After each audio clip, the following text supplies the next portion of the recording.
Last 1 week ধরে দুবাইবাসীরা কিন্তু একটা নতুনই জিনিস জাগলিং করছে। এক সাইডে মিসাইল ড্রোনের অ্যালার্ট, আর অন্য সাইডে কিছুক্ষণ বাদেই গভর্নমেন্টের announcement, we are safe, so chill guys.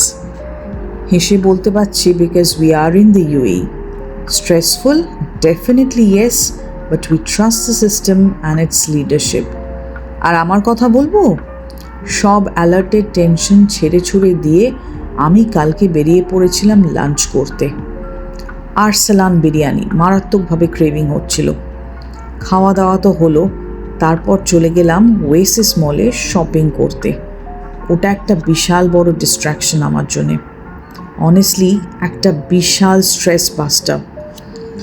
এত খাবার পরে মনে হলো যেন একটা কিছু ক্রাইম করে বসেছি, তাই ওয়াক আমায় করতেই হবে। চলে গেছিলাম বিজনেস বের ব্রড ওয়াক ড্রাইভে।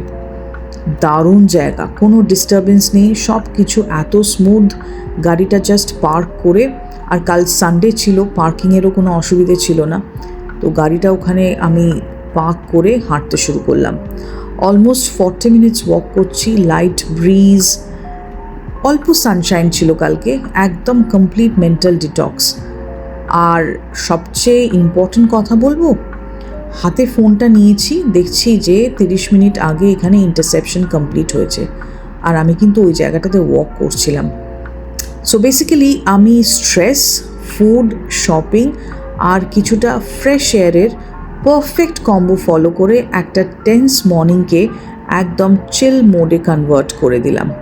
মরাল অফ দ্য স্টোরি, দুবাইবাসীরা যদি মিসাইল অ্যালার্ট ফেস করে কিন্তু একটু স্ট্রেস বাস্টার হিসেবে কিছুটা সময় কাটাতে চায়, তাহলে তারা চলে যেতে পারে আরসালানের বিরিয়ানি খেতে, তারপরে শপিংয়ে ওয়েসিস মল, তারপর ব্রড ওয়াক, আর অটোমেটিক্যালি তখন কিন্তু ওই স্ট্রেসটা জিরো হয়ে যায়।